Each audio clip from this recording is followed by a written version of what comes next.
Hello learners, welcome to Sure Question Academy. Please watch the videos, like and subscribe to the channel.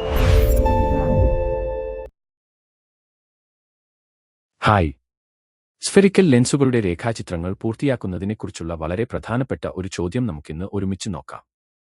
ഇവിടെ നമുക്ക് രണ്ട് ഓപ്ഷനുകൾ നൽകിയിട്ടുണ്ട്. നമുക്ക് രണ്ട് സാഹചര്യങ്ങളും പരിശീലിക്കാം. അപ്പോൾ പ്രതിബിംബം എങ്ങനെയാണ് രൂപപ്പെടുന്നത് എന്ന് നിങ്ങൾക്ക് കൃത്യമായി മനസ്സിലാകും. ആദ്യം ഭാഗം എ വായിക്കാം. ഈ കോൺവെക്സ് ലെൻസ് ഒന്ന് ശ്രദ്ധിക്കൂ. ഇവിടെ IM എന്നത് ലെൻസ് രൂപപ്പെടുത്തിയ യഥാർത്ഥ പ്രതിബിംബത്തെയാണ് സൂചിപ്പിക്കുന്നത്. ഭാഗം എയുടെ ഉത്തരം നമുക്ക് ഘട്ടം ഘട്ടമായി പരിശോധിക്കാം. ആദ്യം കോൺവെക്സ് ലെൻസിന്റെ ഈ ചിത്രം ഒന്ന് ശ്രദ്ധിക്കൂ. നമുക്ക് വസ്തു OB മുഖ്യ അക്ഷത്തിന് താഴെയായി തലകീഴായി വെക്കാം. കാരണം യഥാർത്ഥ പ്രതിബിംബം IM മുഖ്യ അക്ഷത്തിന് മുകളിലായാണ് രൂപപ്പെട്ടിരിക്കുന്നത്. മുഖ്യ അക്ഷത്തിൽ ഈ വസ്തുവിന്റെ സ്ഥാനം ശ്രദ്ധിക്കൂ. വസ്തു ഇരിക്കുന്നത് കൃത്യം മുഖ്യ ഫോക്കസിനും വക്രതാ കേന്ദ്രത്തിനും ഇടയിലാണ്. ഇനി നമുക്ക് മുഖ്യ അക്ഷത്തിന് സമാന്തരമായി പോകുന്ന ആദ്യത്തെ രശ്മി വരയ്ക്കാം. അപവർത്തനത്തിന് ശേഷം ഈ രശ്മി മുഖ്യ ഫോക്കസിലൂടെ കടന്നുപോകുന്നു. അടുത്തതായി പ്രകാശിക കേന്ദ്രം ഒയിലൂടെ പോകുന്ന രണ്ടാമത്തെ രശ്മി നമുക്ക് വരയ്ക്കാം. നിങ്ങൾക്കറിയാവുന്നതുപോലെ പ്രകാശിക കേന്ദ്രത്തിലൂടെ പോകുന്ന രശ്മി യാതൊരു വ്യതിയാനവും ഇല്ലാതെ നേരെ കടന്നുപോകുന്നു.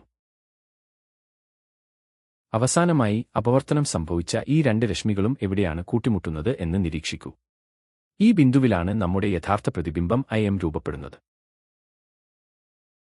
ഗംഭീരം. ഇനി നമുക്ക് ഭാഗം ബിയിലേക്ക് പോകാം. ഇവിടെ ഒരു കോൺകേവ് ലെൻസിന് മുന്നിലായി OB എന്നൊരു വസ്തു വെച്ചിട്ടുണ്ട്. ഇത് നമുക്ക് ഒരുമിച്ച് ചെയ്യാം. സ്ക്രീനിൽ കോൺകേവ് ലെൻസിന്റെ ചിത്രം ശ്രദ്ധിക്കൂ. ആദ്യം തന്നെ നമ്മുടെ വസ്തുവിന്റെ കൃത്യമായ സ്ഥാനം കണ്ടെത്താം. കോൺകേവ് ലെൻസിന്റെ കൃത്യം മുഖ്യ ഫോക്കസിലാണ് വസ്തു OB വെച്ചിരിക്കുന്നത്. മുഖ്യ അക്ഷത്തിന് സമാന്തരമായി വരുന്ന ഒരു പ്രകാശരശ്മി നമുക്ക് വരയ്ക്കാം.